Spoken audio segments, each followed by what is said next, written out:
قرآن مجید بعد آنا ہے رمضان کو، اور آنے سے پہلے حضرت سلمان فارسی فرماتے ہیں کہ نبی پاک نے ہمیں باقاعدہ بلا کے خطبہ دے کے رمضان کی عظمت ہمارے دلوں میں بٹھا، یعنی فکری طور پر اور ذہنی طور پر امت کو تیار کیا۔ فرمایا تم پر ایک ایسا مہینہ سایہ فگن ہونے والا ہے جو مبارک ہے تمہارے لیے، باعث برکت ہے تمہارے لیے۔ تم اپنے آپ کو ذہنی طور پر تیار کرو کہ ایک ماہ نور تمہارے قریب آ رہا ہے۔ جو رمضان اسلامی عبادات جتنی بھی ہیں نا، وہ مخصوص پوجا پاٹ نہیں، اسلامی عبادات میں سے کوئی عبادت بھی ایسی نہیں جس کا مقصد ہی ہو کہ آپ نے اتنے وقت سے لے کر اتنے وقت تک فلاں عمل کرنا ہے۔ جتنی بھی عبادت، بہت سارے لوگ ایک بات کرتے ہیں کہ عادتیں نہیں بدلی جاتی یار، کوشش کرتا ہوں لیکن میری عادت نہیں تبدیل ہوتی۔ میں آپ کو ایک رائے دینے لگا ہوں، مشورہ دینے لگا ہوں، میں آپ سے یہ عرض کرنے لگا ہوں کہ موقع آیا ہے رمضان شریف کا۔ رمضان میں نا بندہ روٹین میں اپنی عادتیں بدلتا ہے۔ کسی کو سویرے 7 بجے کھانے کی عادت ہے، کسی کو 9 بجے کھانے کی عادت ہے، کوئی صبح ناشتہ نہیں کرتا، دوپہر میں ہی کھاتا ہے۔ لیکن رمضان آیا تو عادت بدل گئی، 7 بجے والا بھی نہیں کھا رہا، 9 بجے والا بھی نہیں کھا رہا، دوپہر والا بھی نہیں کھا رہا، سارے سحری میں کھا رہے ہیں۔ عادت بدل گئی، بالکل طبیعت بدل گئی، روٹین چینج ہو گئی۔ کوئی اٹھ رہا تھا صبح فجر میں اللہ کی توفیق سے، اللہ تعالیٰ معاف فرمائے، تو کچھ ایسے بھی تھے جو 9-10 بجے اٹھ رہے تھے، کوئی الحمدللہ فجر پڑھ کے چلو کسی وجہ سے پھر سو گئے، 10-11 بجے اٹھ رہے تھے، روٹین بدلی ہوئی تھی۔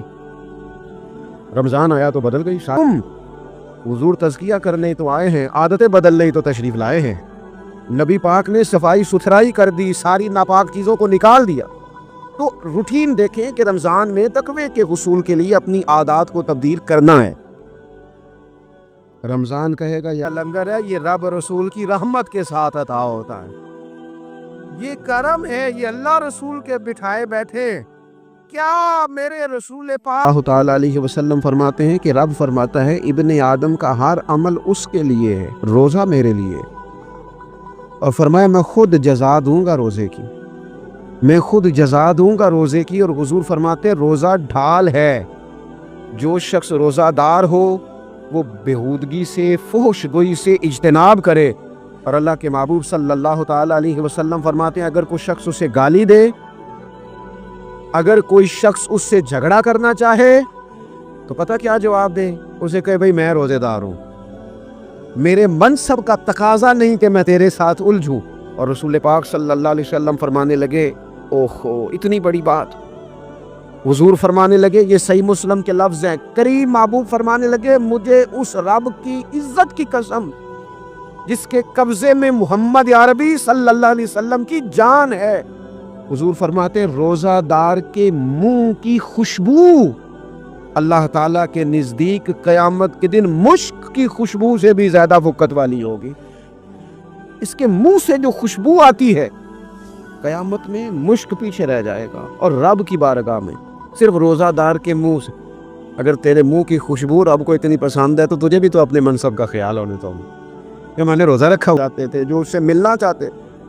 میرے رسول پاک علیہ السلام نے فرمایا روزہ دار کو 2 خوشیاں ملیں گی، ایک خوشی اس وقت ملتی ہے جب وہ افطار کرتا ہے، اور فرمایا ایک خوشی اس وقت ملے گی جب وہ اپنے رب سے ملاقات کرے گا، جب وہ اس سے ملے گا تو اس وقت روزہ دار کو خوشی ہوگی۔ میرے دوستو خوشی تو جو ہوگی سو ہوگی، لیکن یہ اور رب فرماتا ہے میں خود روزے کی جزا ہوں، یعنی باقی نیکیوں پر ثواب ملے گا، روزہ رکھنے والے کو رب رحمان ملے گا۔ نبی اکرم صلی اللہ تعالی علیہ وسلم کے امت کے صوفیاء نے نا کچھ چیزوں کو بڑا کھولا ہے۔ عارف رومی کہتے ہیں کہ ایک دن نا محمود غزنوی نے خزانوں کے دروازے کھول دیے اور فرمایا بھئی میں نے آج ہر چیز کھول دی ہے، جو جس چیز پہ ہاتھ رکھے گا وہ اسی کی ہو جائے گی۔ لوگ دوڑے، کوئی سونے کی طرف، کوئی چاندی کی طرف، کوئی جائیدادوں کی طرف، کوئی خزانے کی کنجیوں کی طرف، کوئی خاص ہی اعزاز۔ حضور فرماتے ہیں جنت کے کئی دروازے ہیں، ایک باب الریان ہے، اس سے صرف روزہ دار گزریں گے۔ آواز ہوگا روزے والے آ جاؤ، وہ آ جائیں گے، فرمایا اس خاص دروازے سے گزرو، جب گزر جائیں گے تو فرمایا بند کر دو بھئی، اور کوئی نہیں گزرے گا یہاں سے، دروازہ ہی مخصوص ہے۔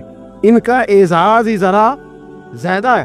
تو میرے عزیز رمضان شریف کے اندر وہ منصب کا بس خیال رکھیں کہ میں روزہ دار ہوں، اس احتیاط کے ساتھ۔ اور دوسری جو رمضان کی چند عبادات ہیں نا، سب سے پہلی تو میں عرض کروں گا تراویح کے حوالے سے۔ یہ بات یاد رکھ لیں کہ نبی پاک علیہ الصلوۃ والسلام نے فرمایا جس نے ایمان اور احتساب کی نیت کے ساتھ رمضان میں قیام کیا اللہ اس کے پچھلے سارے گناہوں کو معاف فرما دے گا۔ اور ایک مقام پر نبی پاک صلی اللہ تعالیٰ علیہ وسلم نے بیان کیا، یہ مشکات میں موجود ہے، حضور فرماتے ہیں رمضان اور قرآن دونوں قیامت کے دن بندے کی شفاعت کریں گے۔ عزیزو یاد رکھو، صبر، حوصلہ، دانائی یہ آپ کو بڑا کرے گی۔ میرے رسول پاک صلی اللہ تعالیٰ علیہ وسلم کو اللہ نے سمندروں سے بڑا حوصلہ عطا فرمایا تھا، سمندروں سے بڑا،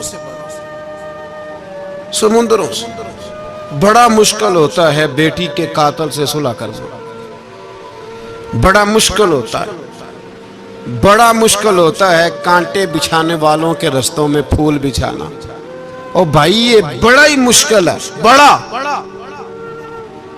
بڑا جنہوں نے پتھر برسائے ہوں، مکے سے نکالا ہو، ان کے گلے میں پھولوں کے ہار ڈالا، پر سلام اس پر کہ جس نے دشمنوں کو بھی قبائیں دیں، سلام اس پر کہ جس نے گالیاں سن کر دعائیں دی۔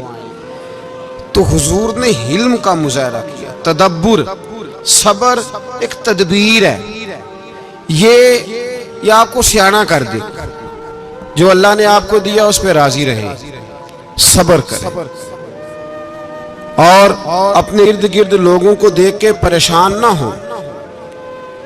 نبی پاک علیہ الصلوۃ والسلام نے اپنی امت کو صبر سکھایا، اور ساتھ یہ بھی حکم فرمایا کہ مصیبتیں اور مشکلیں بڑے لوگوں پہ آتی ہیں، چھوٹوں پہ مشکلات، جو دل کے چھوٹے ہوں، ذہن کے چھوٹے ہوں، ان پر اللہ مشکل نہیں ڈالتا۔ ایک صحابی نے کہا یا رسول اللہ صلی اللہ علیہ وسلم سب سے زیادہ مشکلات کن پہ آتی ہیں؟ تو حضور نے فرمایا نبیوں پہ۔ کن پہ یا رسول اللہ؟ اس کے بعد تو حضور نے فرمایا پھر نیک لوگوں پہ، علماء پہ، صلحاء پہ، صوفیاء پہ، اتقیاء پہ، ان لوگوں پہ بڑی مشکلات ہوتی، یہ کٹھن راہوں سے گزرتے۔ بھائی تیار کریں ذہنی طور پہ اپنے آپ مشکلات کے لیے، آزمائشوں کے لیے، تکلیفوں کے لیے تیار کریں۔ جب آپ تیار رہیں گے پھر آنے والی مشکل آسانی سے گزر جائے گی، اور جب کہیں گے پتہ نہیں کیا ہوگا، حوصلہ چھوڑ جائیں گے، پھر معاملہ خراب ہوگا۔ دلیر رہیں۔ نبی پاک صلی اللہ علیہ وسلم کے مدینے آنے سے پہلے ایک شخص تھا، عبداللہ بن ابی سلول اس کا نام تھا، تو مدینے والے لوگ اس کو اپنا پیشوا مانتے تھے، اوس بھی خزرج بھی، اس کی تاج پوشی بھی کی، بڑی اس کی منتا تھی۔ جب حضور آ گئے تو اس کا کاروبار بند ہو گیا۔ اب لوگ یہ نہیں سمجھتے کہ میں غلط ہوں، لوگ کسی کے مفادات کو ٹھیس پہنچتی ہے تو مخالفت کرنے لگ جاتا ہے۔ اب اس کے حالات جب خراب ہوئے تو اس نے پتہ کیا کیا، جھوٹ موٹ کا کلمہ پڑھ لیا۔ سمجھ آ رہی ہے باتوں؟ جھوٹ موٹ کا، اور منافقوں کا ایک ٹولہ اس نے تیار کر لیا، جس کا قرآن مجید نے سورہ منافقون میں ذکر کیا۔ ایک جنگ کا موقع تھا، نبی پاک صلی اللہ علیہ وسلم تشریف لے گئے تو عبداللہ بن ابی سلول بھی چلا گیا۔ حضرت عمر فاروق رضی اللہ تعالیٰ عنہ کے ایک غلام تھے، وہ پانی لینے کنویں پہ گئے۔ ادھر سے انصار میں سے، چونکہ حضرت عمر کے غلام مہاجر تھے، انصار میں سے ایک شخص پانی لینے پہلے سے آیا ہوا تھا۔ پانی بھرنے میں کوئی اختلاف ہو گیا، جھگڑا ہو گیا، مار کٹائی تک نوبت آ گئی۔ حضرت عمر کے غلام نے کچھ چیز مار دی، اس شخص کو زخمی ہو گیا۔ اس نے پکارا، عبداللہ بن ابی سلول نے سمجھا کہ موقع اچھا ہے، دوڑا ہوا آیا، اور آ کر اس نے کہا انصار مدینہ بھاگ کے آؤ، جلدی آؤ، اور بڑے غلط جملے استعمال کیے۔ کہنے لگا اگر ان لوگوں کو تم اپنا بچا کچا کھانے کو نہ دیتے مہاجروں کو، تو آج یہ تمہارے سر پہ نہ بیٹھتے۔ معاذ اللہ، ایسی باتوں پہ کہا کرے، بولے یہ روزمرہ کی گفتگو میں عادت بنائیں، کوئی ایسی بات کرنی ہو تو معاذ اللہ استغفر اللہ کہہ کے کرنی چاہیے۔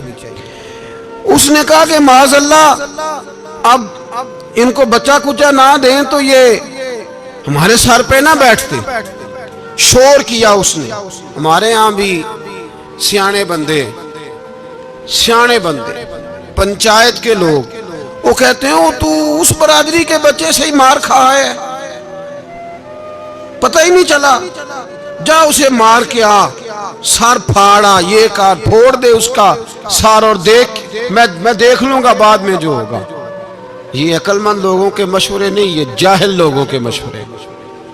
ناراض نہ ہونا, پر یہ نبی پاک صلی اللہ علیہ وسلم نے فرمایا ہے, حضور کا فرمان ہے. یہ کن لوگوں کا کام ہے؟ بول کے بتائیں, بول کے. پڑھے لکھے سیانے بندے اس طرح کے مشورے یہ بالکل نہیں دیتے, جاہلوں کا کام. پکارا, مہاجر سارے اکٹھے ہو گئے, انصار سارے آ گئے. جب انصار آئے تو مہاجرین کو بھی پکارا, مہاجر بھی آ گئے. اب وہ گتھم گتھا ہونے لگے تو کسی نے جا کے محبوب پاک کے کان میں کہا, یا رسول اللہ وہاں تو مہاجر انصار لڑنے لگے. وہ پرانی لڑائیاں پھر سے جاگ گئی ہیں. نبی پاک تشریف لائے, حضور نے وہاں لفظ بیان کیے, فرمایا یہ تم نے کیا جاہلوں جیسا کام شروع کیا ہوا ہے؟ یہ کون سا کام ہے؟ اللہ کرے ہم سب اس کام سے باز آ جائے, آمین تو کہنا. وہ تو اس برادری دے منڈے کوئی مار کھائے ہیں. برادری کیا ہوتی ہے؟ برادری تو تعارف کے لیے. اونچ نیچ کہاں سے آگے؟ کہا میرے رسول پاک علیہ الصلوۃ والسلام نے, فرمایا تم جاہلوں جیسے کام کر رہے ہو. صلح کرائی, بات رفع دفع کرائی, لوگ چلے گئے, معاملہ ٹھنڈا ہو گیا. لیکن عبداللہ بن سلول نے کہا کہ میں یہ موقع خالی نہیں جانے دوں گا. پھر گیا وہ اور جا کے انصار مدینہ سے کہنے لگا, ایک دفعہ جا لینے دو مدینے, تم نے میری بات نہیں نہ سنی, جو وہاں بڑے سردار بیٹھے ہیں ان سے بات کروں گا, اور معاذ اللہ ثم معاذ اللہ ہم ان بے عزت لوگوں کو مدینے سے نکال دیں گے, وہاں صرف عزت والے رہیں گے. یہ غلط جملے اس نے ادا کیے جس کو قرآن پاک نے سورہ منافقون میں بیان فرمایا ہے. اس نے یہ بات کی. ایک صحابی تھے حضرت زید رضی اللہ تعالیٰ عنہ, وہ سن رہے تھے. آ کے عرض کی, یا رسول اللہ صلی اللہ علیہ وسلم, عبداللہ بن ابی سلول تو اس طرح کہہ رہا ہے کہ مدینے جا کے عزت والے دوسروں کو نکال دیں گے, اور تم اگر اپنا بچہ انہیں نہ دیتے تو معاذ اللہ آج ایسا نہ کرتے. حضرت عمر نے بھی سن لیا, حضرت عمر نے بات سن لی, تلوار نکالی اور دوڑے. حضور نے بازو پکڑا, فرمایا کدھر جا رہے ہو؟ کہا یا رسول اللہ اگر آج سزا نہ دی تو کل اور بات بھی کرے گا, اور اگر آج ایک قتل ہو گیا تو باقی سیانے بن جائیں گے. یا رسول اللہ مجھے چھوڑے, میں ماروں گا. حضور نے فرمایا عمر چپ کر, وہ جھوٹ موٹ کا کلمہ پڑھتا ہے, لوگ کہیں گے کہ محمد ابن عبداللہ نے اپنے ساتھی مارنے شروع کر دیے. چپ کر, حوصلہ کر, صبر کر, دلیری کر. حضرت عمر کہتے ہیں میری حضور کے کہنے پر میں ٹھہر تو گیا, پر وہ میرے اندر جو آگ لگی ہوئی تھی ٹھنڈی نہیں ہو رہی. کہتے ہیں میں چپ تو کر گیا. نبی پاک علیہ الصلوۃ والسلام نے پوچھا عبداللہ بن ابی سلول سے, تو نے یہ کہا ہے؟ کہنے لگا حاشا وکلا, میں نے بات ہی نہیں کی. نا اب لوگ کہنے لگے کہ زید تو نوجوان ہے, تو یہ بوڑھا آدمی ہے, چلو صحیح کہتا ہوگا. حضور بھی خاموش ہو گئے. اللہ پاک نے قرآن مجید نازل فرما دیا, فرمایا اللہ نے سن لی ان کی بات جنہوں نے یہ کہا ہے. اور پھر لفظ بڑے حسین ہے, فرمایا یہ کہتے ہیں ہم عزت والے ہیں؟ نہیں, وللہ العزت ولرسولہ وللمؤمنین. فرمایا عزت تو اللہ کے پاس ہے, اللہ کے رسول کے پاس ہے, اور عزت تو مومنوں کے پاس ہے, مومنین کے پاس عزت ہے. یہ قرآن پاک نے سارا مضمون بیان کر دیا کہ عبداللہ بن ابی سلول غلط کہتا ہے اور حضرت زید صحیح کہتے. حضور نے کچھ نہیں فرمایا, جا رہا ہے قافلہ. جب مدینے کی سرحد آ گئی نا, حدود مدینہ منورہ کی شروع ہوئی, تو عبداللہ کا اپنا بیٹا, اس کا نام بھی عبداللہ بن عبداللہ تھا, اپنا بیٹا اس کا بڑا مخلص جانثار غلام تھا میرے رسول پاک صلی اللہ علیہ وسلم کا. وہ تلوار لے کے مدینے کی حد پہ کھڑا ہو گیا اور کہنے لگا میرے باپ, تو نے اتنی بے ایمانی کے لفظ کہے کہ میں ان کو نکال دوں گا. کہے اپنی زبان سے کہ میں ذلت والا ہوں, رسول پاک کو اللہ نے بڑی عزت عطا فرمائی, کہے ورنہ میں تیری گردن کاٹ دوں گا. بول, کہے حضور بھی عزت والے اور نبی پاک کے غلام بھی عزت. کہے اپنی زبان سے, کہے میرے رب کا یہ فرمان ہے, وَرَفَعْنَا لَكَ ذِكْرَكَ, ابھی میں خود تیرے لیے تیری شانوں کو بلند فرما دوں گا. تو کہا تو دشمن ہو کے کہنے لگا میرے بیٹے مجھے معاف کر دے, مصطفیٰ تو بڑی عزتوں والے ہیں, ان کے غلام شانوں والے. جب بیٹا تلوار لے کے سامنے کھڑا ہوا, شہرت ہوئی, اب نبی پاک نے حضرت عمر کی طرف دیکھا, کہا عمر تیری بات صحیح تھی, اب جو ہوا یہ زیادہ صحیح تھا. وہ میں نے تجھے کہا حوصلہ کر, تدبر کر, وقت کا انتظار کر, یہ صحیح ہوا کہ وہ صحیح تھا.